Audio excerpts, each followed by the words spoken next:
之前咧就喺香港聽到一個電台節目，咁咧就 feature 咗阿 Leonie 啦，咁佢就係一個 Shamanic practitioner 嚟嘅。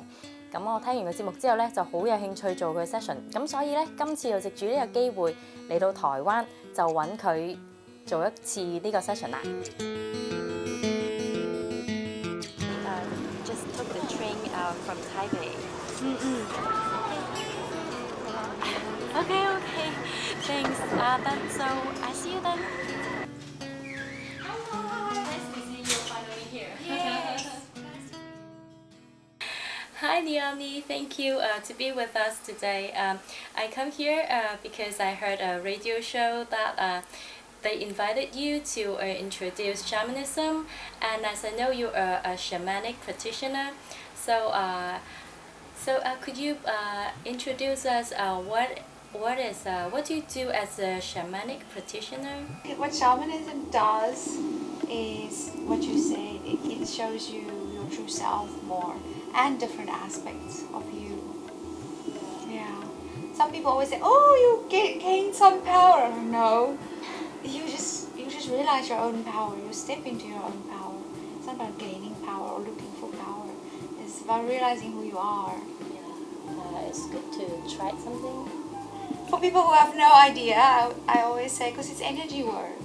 You know, it's not psychology, or that's why I do tell people afterwards some things, you know, about what I saw, but I don't say too much because it's not psychology, it's energetic work. So and I always say it's like, for people who have no idea, it's like getting an energy massage. Yeah, because your energetic body gets cleaned, harmonized. So it's kind of like a massage for your energy body. Yeah. So don't be nervous. It's very comfortable. In the beginning of the session, I will ask you to lie down, and I will sit here and I will beat the drum, and I will chant. And basically, I'm just calling all my guides to come, and also your guides, even if you don't know who they are yet. I just call them all to put protection around us and to come and work on us, work on you, help us. And then after that, I'll put the drum down, and then I will stand next to you and I will shake my rattles, and that is to help me merge with my power animal. So basically, I call my one power animal that does extraction, because the main thing we will do is extraction, which means we are taking out all the blockages, all the heavy energies, all the things that causes blockages. Then I also look at your chakras, see which ones are blocked, which ones are not activated, and I activate them. And during that process, I will also put crystals on you. They help me. They will take things out, or they will activate some parts, some things in your energy body. During that time, I will also chant. Sometimes I call. It depends which guides I call. If I call my plant guides, they will tell me to chant a specific plant to you, to your body. And yeah, and then I will plug you into your higher self through your crown. And I will let the energy run through your feet and then plug you into the earth. So I will ground you. This is very relaxing. Very, very grounding. And I will sit next to you, and that is when I do the Angel Reiki. And this part, actually, many people fall asleep because it's very, very soothing. It's very comfortable. And then I will have a glass of water, which I will bless. And I will sit next to you, and then I will start talking to you and call you back, because some people also go into a meditative state, you know, while I'm doing that. So I will call you back to the room. Yeah, after I call you back, I will tell you maybe a little bit about your energy, or some advice, something you can do to help you maintain. It's like cleaning your house. So, you know, afterwards you have to maintain it. You don't just be like, okay, I'm clean now and everything's fine. You know, we have to maintain it. And then after that, we will look for your power animal. Yes. And after that, cards, then I will tell you what it is and also tell you how to connect more and use your power. Okay. Yeah. So connect it, and then after connecting, what can I do with it? Then I will tell you. Okay. Yes. 跟住 Leonie 問我有咩問題要解決，然後我哋就開始啦。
咁咧，其實今次做完 session 之後，我覺得個人輕鬆咗好多，因為佢中間有一部分叫做extraction，就係將你一啲咧唔好嘅能量咧就提取出嚟。咁因為你個人咧其實有好多嘢積住咗喺個身體入邊咧，就阻住你去做你想做或者你可以做更多嘅嘢。咁呢個都係主要我想嚟做呢樣嘢嘅原因咯。咁頭先個過程咧就好舒服嘅。就係有一種輕鬆咗好多嘅感覺，同埋另一個咧又好有趣，叫做 Power Animal Retrieval，就係揾翻你隻動物守護靈。咁喺你覺得有需要想幫助啊，咁你可以 call 翻佢出嚟，咁佢就會幫你。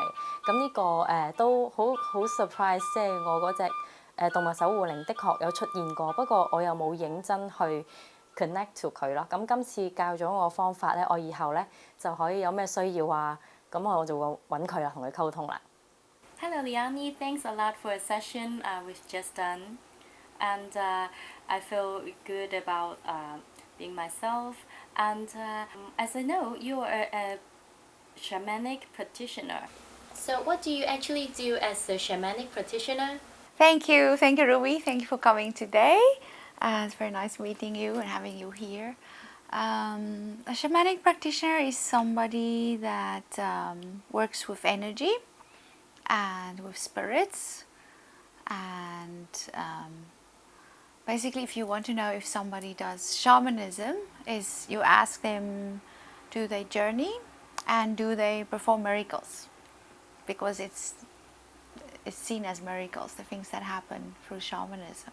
So yeah, everything has a spiritual aspect, everything that's alive. So when you do shamanism, you learn how to see that spiritual aspect and how to communicate with them. Yeah, and how to help people through that. In the session, there is the part that is called Power Animal Retrieval. Right. Could you tell us a bit more about what is Power Animal and how we can communicate and what is the use of it? Like I mentioned earlier, we work with spirits, so I need to work with my own guides to help others. And everybody has guides. You don't always know who they are or what they are. So that's why we also did that in the session. Like I helped you to find one of your animal guides so that you can connect to that spirit and learn from them. And they will protect you and they will guide you. And yes, so the answer is yes.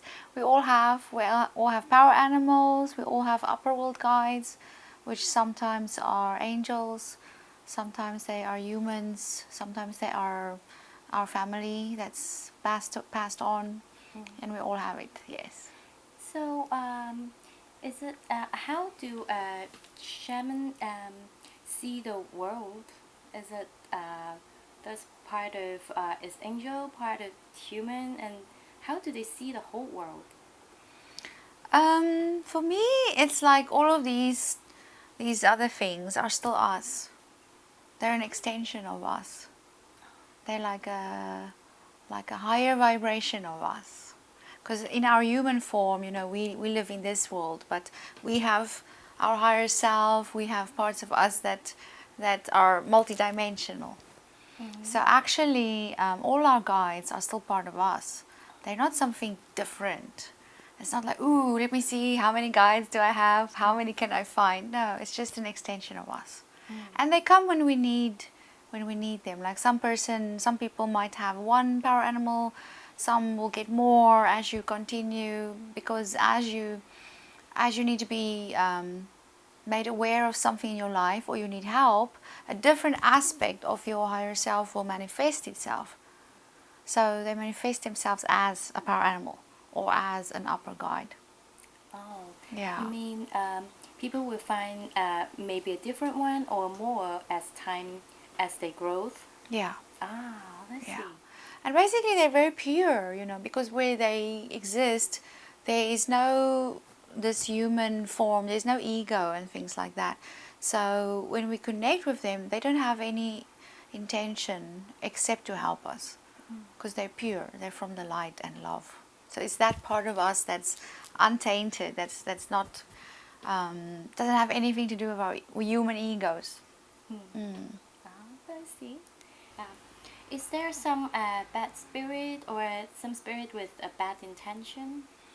Right. So as I mentioned, this plane of existence where we are is called the middle. This is the middle world. And then we have an upper world and a lower world. And the beings that exist in those two worlds are pure. Their intentions are only from love and light. But in this middle world, we have spirits, like some people that passed away and maybe they didn't transcend, they didn't go to the light, so they will be stuck. And even entities, things people, created by hate, by greed, by anger, they create, that energy gets created in this realm. And they can have bad intentions, because intentions are very strong. When people send a thought to somebody and it's bad, it will actually hurt us. And maybe not initially physically, but it will hurt our energetic bodies. Yeah. So it is very important to know where the spirit that you are connecting to comes from. Yeah. So, what you said, bad thoughts or bad intention, do people born with, or the bad intention or bad thought just come from our experience as we grow? I think we are all born pure. When a baby is born, they don't have, oh, I'm going to hurt somebody, or I'm going to do something bad. It's not possible. And all of these, it comes from fear. All people that do bad things to others come from fear. It's created by society, it's created by people that grow up in fear themselves. If they don't feel safe and they don't feel loved, then their whole energy will shift, and they will start to feel this is the way it is, and to get something I need to hurt somebody, so it's conditioning. I think all of that is conditioned by our surroundings, by society, and how we grow up. Environment. I've heard some people said that energy in Taiwan is special and it's different. What do you think about it? Yes, I think so too. Actually, one time I was meditating and one of my guides said to me, Taiwan is the axis, like an elbow, axis of compassion. Wow. And I remember this sentence because it sounded very beautiful to me and it made sense to me. And I don't know, during your travel, if you've seen many Guanyin statues, they're all over Taiwan. And for me, I always joke and I say it's Guanyin land. So this divine mother energy is very strong in Taiwan. It's very divine mother and compassion. If people want to plan a spiritual journey in Taiwan, do you have any suggestions, any places, and how to do it? I think there are lots of places in Taiwan that feels very comfortable, very spiritual. Most of them in nature and in the mountains. And like I mentioned, there's a mountain behind my house, Elephant Mountain, where I sometimes go. And you don't have to do much, you just sit. You can sit in nature and meditate, and you will start to feel some energy. Sometimes I take pictures also, and then later when you can see light. Yeah. And I have a friend, she Taiwanese friend, she in her own house, she was on her phone, and then she just took a picture of the room, and she sent me the video. Actually later on you can see lots of little balls, orbs, light balls going like this. Yes, in her house. So I think Taiwan's energy is very gentle, it's very open. So if you go anywhere basically in nature and you connect, you just sit down and you meditate, you will feel something. People always also talk about Alishan, and they say there are many, because there are many big trees there, and they say there are many spirits there. I haven't been there in a long time. So yeah, I think as long as you go to nature and you are open-minded and you just sit and you relax. Because like in shamanism, the journey method we use is to get your brain waves in a state where you can relax. In actually any form of even divination, when you want to see things with your third eye, that's one of the basic steps. You need to relax first. And I think, yeah, if you relax in nature, you will most likely feel something, some nice energy. Yeah. Oh, and I saw a video about an Indian man. He came to Taiwan, and he channels, and he said there are lots of dragons, lots of dragon energy in Taiwan. And I myself felt it too. I have a recent encounter. I'm like, oh yes, it's true. It's true. How is the dragon energy like? It is about transformation, because you know dragons, they have a furnace in their belly, is fire. So what dragons can do is they can transform heavy energy into light. And actually, very interesting about the dragons. A while ago, Taiwan had a lot of typhoons, strong ones, very strong ones. And the one night my whole house was swaying really like this, and I was like, oh, what can I do? And I took my drum and I sat and I just journeyed to the storm and talked to the storm, and I saw dragons, and they said, no, it's fine, we are moving, we are shaking the Taiwan, because I saw some energy lines connected to the plates, you know, where the earthquakes also happen. And they said some of them need to be broken so that Taiwan can move when the ocean's getting higher. And I was like, oh, that's so interesting. Oh, so this is sometimes when we see it as a disaster. Actually, there is something good behind. Yeah. Oh. Yeah.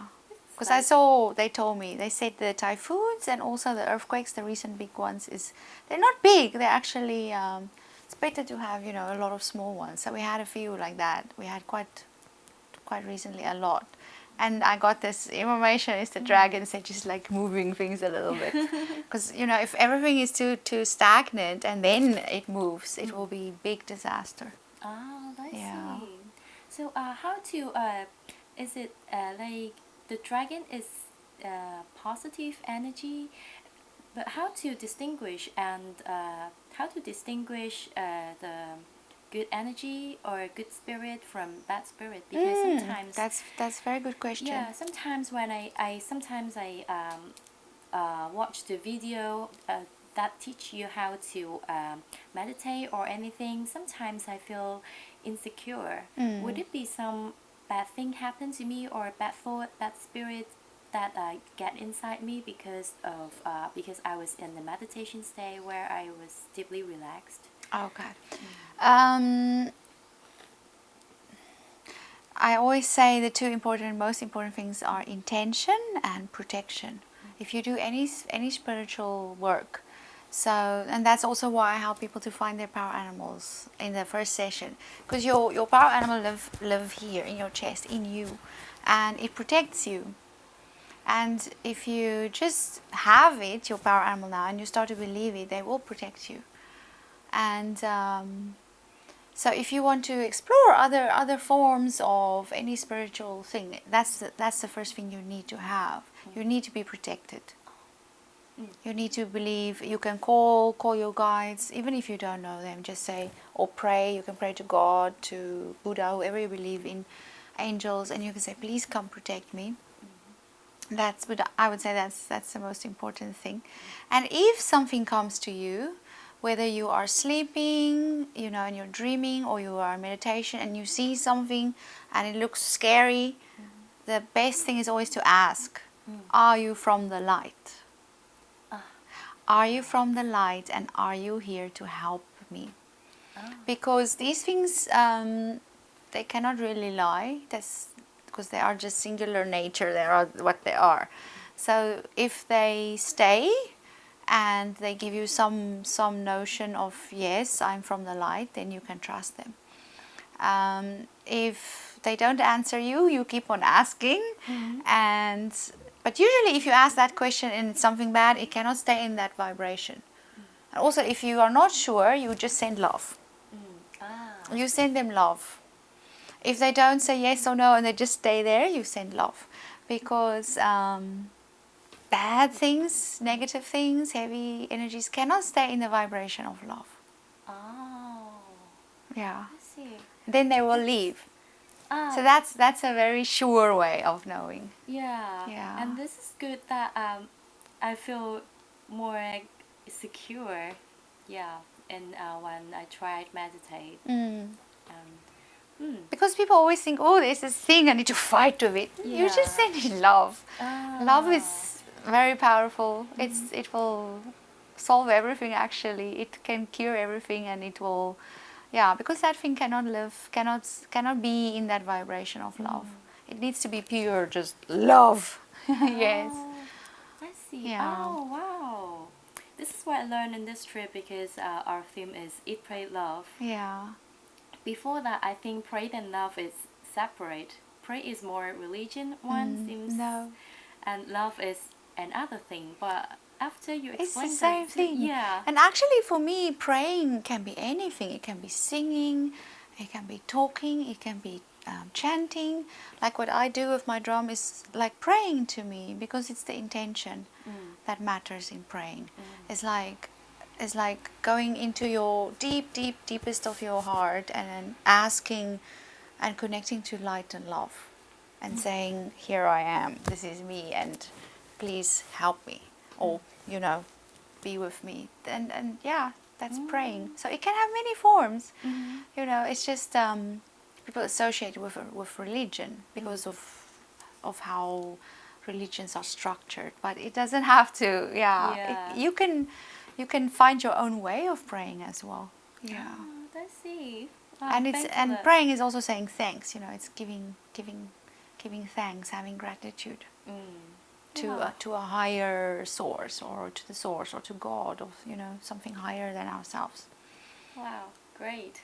It helps a lot because my understanding is two different things, but nowadays people are not satisfied with their life and always feel unhappy. Do you have any idea or suggestion that we could have a better life? Sure. Well, I'm just human, but I can just speak from my own experience. I think I often see people always going outside looking for the answer. Like, oh, I will try this. This will make me happy, and I will buy this. This will make me happy, and I think recently more people are looking for their spiritual purpose. They realize all these material things cannot make us happy. Yeah. Right. And even in that way, people will look for stuff and like, oh, this is the solution, or this is the cure. There is no single cure. Everything we learn helps us. It's up to us to learn from it. Like you can learn from a child, from a dog, from a plant, from a stone. You can learn from anything around you, from people, as long as you are open to it. So I think that to me, makes me happy. It's like learning new things. And another thing is, like I said, we are looking for things outside, but the answer's all inside. sometimes answers it's all hard. in us. Yeah, sometimes I think the most difficult thing is to understand yourself. Yes. If you understand yourself, you understand the world. You understand your existence. Yeah. And all these, like even shamanism is a tool. Is a tool to understand yourself. Meditation, everything you try is they're all tools. Because we became so separated from our souls, from who we really are, and now we have to find our way back. So if we find a tool that works, like for me shamanism works, so it actually still helping me to find out more who am I. Mm-hmm. To unite with the true self. Yes. Mm. So that I think is the key of happiness. Oh. Is to see yourself and to accept yourself. All your parts, all your shortcomings, all your great things, everything about yourself, and say, oh, this is me. And every day when you wake up, say, I will be the best me. Mm-hmm. I cannot be anybody else. If somebody expects things from you, be like, that's not me. I can only do what is true to me, what my heart says. Yeah. And then you will feel happy. If you try what other people tell you, you'll never be happy. Yeah, so true. Could you tell us how to become shamanic practitioner? Yeah, I searched for many years. I think I took my first workshop in 2007. And I read books. I kind of stumbled on books, but obviously I was meant to find them. And then finally, there are many ways. There are many shamans that teach people. But I learned from a group called the Foundation for Shamanic Studies that was created by the man called Michael Harner, who also wrote 2 books. And he has many teachers all over the world. And you can Google Foundation for Shamanic Studies if you're more interested. And they have teachers in the East also around here. So, and they have all the names. Whoever is closest to you can find them and sign up for a workshop and try. Yeah. Great. How long would it take to become a shamanic practitioner, or is there any different level? I don't think there's a time frame. Some people, some people go to all the workshops, they learn everything, but they never actually practice on people. It's for their own spiritual learning. And other people, like for me, I had a very strong message, a calling, like, okay, you need to start doing this for people. So that will happen. And if it does happen, then just go with it. And if it doesn't, don't feel, oh, I have to become a practitioner. Just use what you learn and do it on yourself first. That's important. It's, for a long time I was just practicing by myself before I, started working on people and with people, because I was like, no, this is my own thing. It's my own spiritual practice. Yeah, so it depends. It really depends. It's different from person to person. So first listen to your own heart, and it will tell the path. Yes. Because everything, you can learn painting, you can learn new instruments, you can learn meditation. It depends. If you feel very drawn to it, then you will go further. If you feel, oh, it's just my hobby, then so be it. Everybody's different. Yeah, respect ourselves. Yes. And don't force yourself to do something that you feel maybe you should do it, but you don't feel it. Yeah, important. Very important. Listen to your heart. Yeah. 其實咧 ，Leonie 除咗係 shamanic practitioner 之外咧，佢仲係一個 artist 嚟嘅。May I know if you do it with draft or you just accidentally do it? Actually, it was funny because a person wrote to me, because I paint and I draw, but I've never tried any mandalas. And a person wrote to me and she said, can you teach me how to draw a mandala? And then I thought, I don't know if I can draw a mandala actually. So I sat down and I just started with pencil and a ruler, and then just drew it with ink on top, and then I just colored it. And I'm like, yeah, I think I can draw a mandala. Flower of life inside. Yeah, all the circles are the flower of life. 嚟香港已經2個禮拜啦，我身心都好有活力，無論喺工作定係人際關係上都有較深刻嘅理解，而且越嚟越清楚自己嘅方向添啊！